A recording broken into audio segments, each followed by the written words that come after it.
Hey guys, Chris here. In this video, we are doing the world premiere reveal of the Polestar 3. That is correct, guys. In this video, you're going to see the first official pictures and video and all the facts about the Polestar 3 for the very first time. So if you like that, please be sure to drop a thumbs up on the video down below. And also, guys, in my next video, I'll be actually doing a walkthrough of the brand new Polestar 3 at the launch in Copenhagen. So if you don't want to miss out on that video, please hit that subscribe button down below and sound that notification bell. And quickly, before we dive into the meat of the video, I just want to thank today's video sponsor, Zaptec, with their Zaptec Go for sponsoring today's video. The Zaptec Go is a small, cool, and stylish home charger that can charge up to 11 kilowatts on AC charging. You can also order it in a whole bunch of different colors, and you can also change the color of the cover later on, which is pretty cool. So if you paint your house, you can, change the color if it doesn't match. So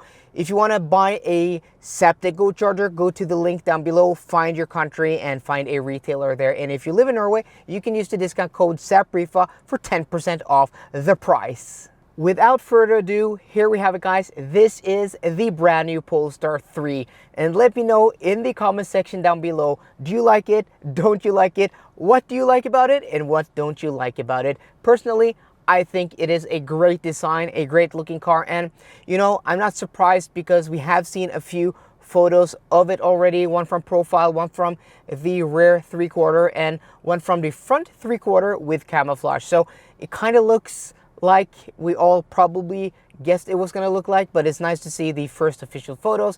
And this is a cool styling. I mean, it's a clean style, kind of Scandinavian, Polestar being a sister brand of Volvo with their headquarters in Gothenburg. It's kind of expected, but we're going to go through, more photos. We're going to go through the exterior in detail and also the interior.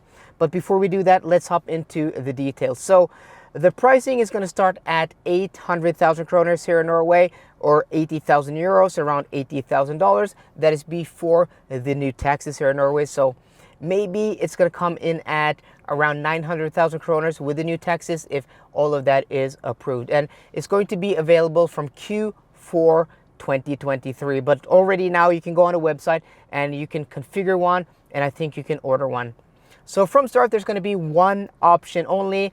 Other than that, this is fully equipped. And that one option is the performance pack at 70,000 kroners, around 7,000 euros, so $7,000. So the base model is the long range dual motor.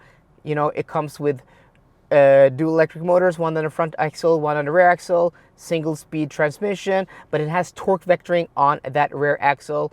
And that has 489 horsepower, 840 newton meters of torque, 210 km/h top speed, and 0 to 100 km/h in 5 seconds flat. That comes with a WLTP estimated range of 610 kilometers. No official range numbers yet, but that is the estimation. And then you have the performance pack, which gives it 28 horsepower more, so 517 horsepower, but you get a whopping 70 newton meters more of torque, same top speed, 210 km/h, and a 0 to 100 km/h time of 4.7 seconds. You're also going to get upgraded brakes. You're going to get, those bigger wheels. You're also going to get that Swedish gold, those Swedish gold seat belts, and it's going to have a, more sporty tuned suspension. So this car comes standard, and also WLTP estimated range of that is 560 kilometers, so about 50 kilometers less range than that dual motor. So the suspension is going to be a little more sporty in the performance than the non-performance, but all cars are coming with dual chamber air suspension and adaptive dampers. And yeah, that is pretty nice and pretty cool. 11 kilowatt onboard charging and 250 kilowatt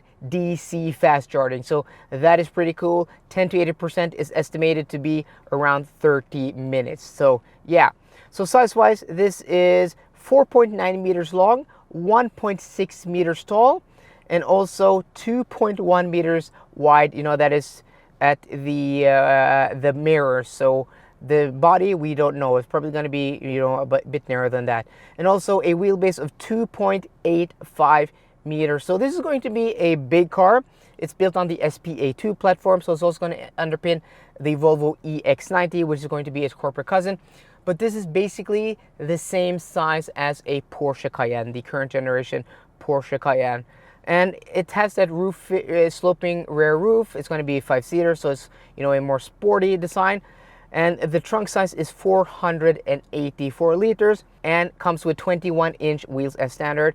You're going to get 22-inch wheels with that performance pack. Also as standard, Brembo brakes, and as I said, that dual chamber air suspension. So those are the stats. So let me know down below, do you think the stats are good? Is this what you expected, or are you disappointed? When it comes to tech, this is going to have Volvo's brand new ADAS system, that is Advanced Driver Assistance System, and it's going to come with 5 radars, 5 external cameras, and 12 ultrasonic sensors as standard. And then from Q3 or Q4 2023, you're going to be able to order the car with LiDAR, so the pilot package with LiDAR, and yeah, even more cameras. So self-driving, autonomous driving with this car, next generation, you know, lane keep, lane centering, auto steer, whatever you want to call it, is going to be very interesting to test, and it's probably going to be one of the most advanced on the market once it hits the market next year. Now let's take a look at the exterior, and I have to say I really do like the look of this brand new Polestar 3, even though these performance wheels on these launch photos isn't my most favorite design from Polestar. I think they have other wheels that are prettier, you know, looking at the Polestar 1 and Polestar 2.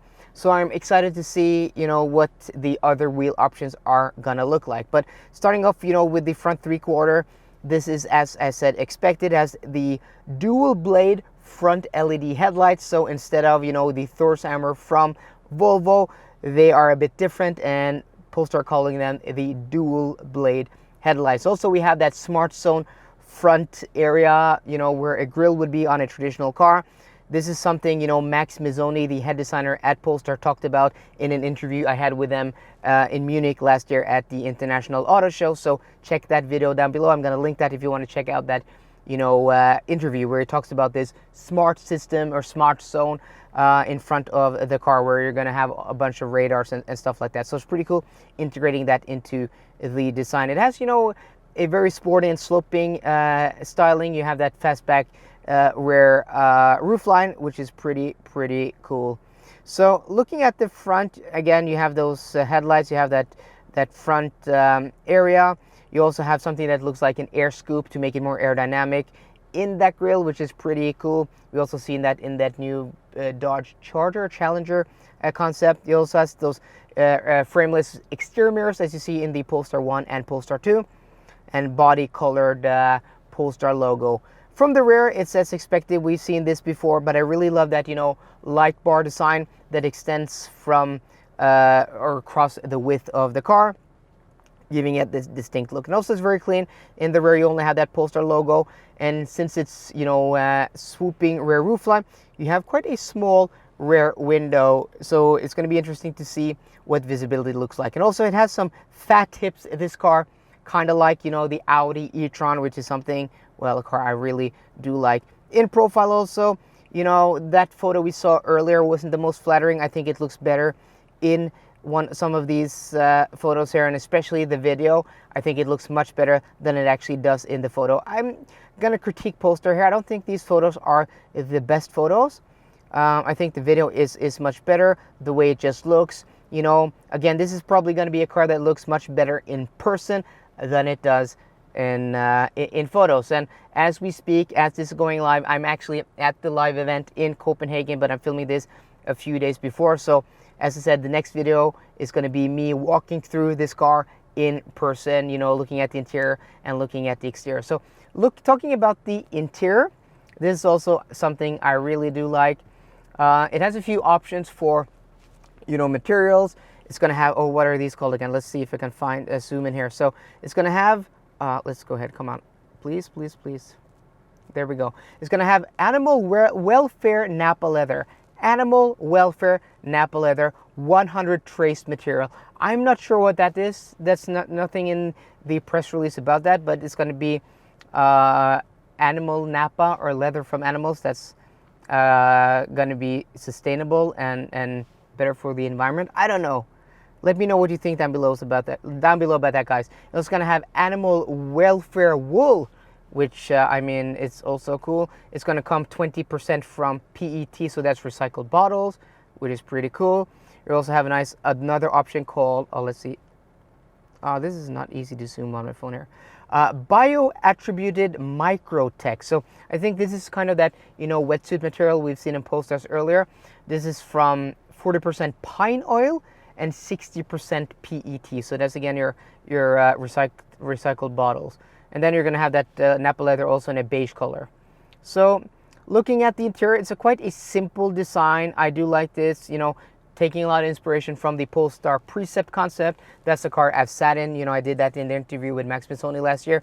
And in person, it's just an awesome interior. So it's quite simple. You have a brand new, Polestar steering wheel design that we haven't seen in any other car. You also have an infotainment system screen here, which is, what's the size of that again? Let me see quickly. Is that 14 or 15 inches? I have it here. But either way, it looks like to be an evolution on the infotainment system you find in the Polestar 2. And what I like about this is that, they kept a lot of that design. And again, I'll probably be able to maybe look at this in person in tomorrow's video. But what I see here is that they have the map on the top portion, or pretty much most of the screen. And then down below, this is something I've been missing. You have your audio, so your track that's playing, and you have a whole bunch of different shortcuts to your Google Assistant, Range Assistant, car status, camera. It just looks like to be a very simple layout that has been made even easier in this version with even more screen real estate. And then you have a driver display in front of the driver, behind the steering wheel. This I'm not too sure about. It's going to show you relevant information, but I'm really hoping that it's going to have a map, because I really like to have the map there. Other than that, if it doesn't show a map, it's actually a downgrade compared to the Polestar 2, which is not the best thing. And also looking at the top of the dashboard, or one thing, the steering wheel first, this is also maybe a negative. Again, I'll have to see this for myself, but it looks like it's going to have touch buttons, capacitive touch buttons on the steering wheel, because there's nothing shown here, nothing illuminated. I hope I'm wrong. That is physical buttons, because I'm not a fan of those touch buttons. That's why I drive this Taycan with physical buttons. But on top of the dashboard, you're going to see a brand new tweeter, and this has a 25 speaker Bowers & Wilkins sound system as standard. So it's going to be even better, an upgrade compared to what we find in the Volvo XC90, which is basically the best sound system I've ever heard in my life. It's so awesome. I've had 2 XC90s with that sound system. I've driven countless, other different Volvos with that sound system. It's awesome. So it's cool to see an evolution there with a brand new design. And looking at the top-down view from the cockpit here, I'm also pleased to report that it's going to have a physical knob, a turn wheel for the volume, like we find in the Polestar 2 and also in Volvo. So applause to you, Polestar, for keeping that, because one of my biggest pet peeves is cars removing that, physical action, that knob to turn up and down the audio. That's pretty nice. But another thing that I'm not a huge fan of is the gear selector that looks like to be in Mercedes or Tesla fashion, replacing the right stalk behind the steering wheel. And that means we're going to have more functionality on the left side. One of my favorite things about Polestar and Volvo has been the way you interact with the secondary functions, like the windshield wipers and stuff like that. So it's a pity to see that they're going to take away some of that functionality. Other than that, is there anything else I can see here from the interior? Let's see if I can find this photo here again. Yeah. So, I mean, also the doors, maybe it looks like, again, I'll have to see this for myself, that you're going to have touch buttons for the windows. I really don't hope you're going to have that. So you can see also the tweeter there on the A-pillar. It looks pretty cool in that aluminum grille. And overall, this cabin, this interior just looks very premium and very nice. It looks like it's going to have really nice materials. So it's going to be really nice to see how it's going to compare to, for example, my Porsche Taycan Cross Turismo, because Polestar have said themselves that they are going after Porsche. So yeah. So guys, that is everything with the brand new Polestar 3. I know it's a lot to cover, but yeah, there's a lot to cover. So let me know in the comment section down below, will you be getting one? Are you excited about this car? I'm most definitely going to be getting one, but it's a pity that it's a whole year away. But you know, that year is going to be quick, and I'm excited about the performance. I'm excited about that big battery pack. Did I even touch upon that? 108 kilowatt hours net capacity. I think I even forgot to say that. So guys, I do apologize. So let me know what you think down below. So I hope you enjoyed today's video. If you did, please drop me a thumbs up down below. And for more car content, as always, please subscribe. See you guys later and goodbye.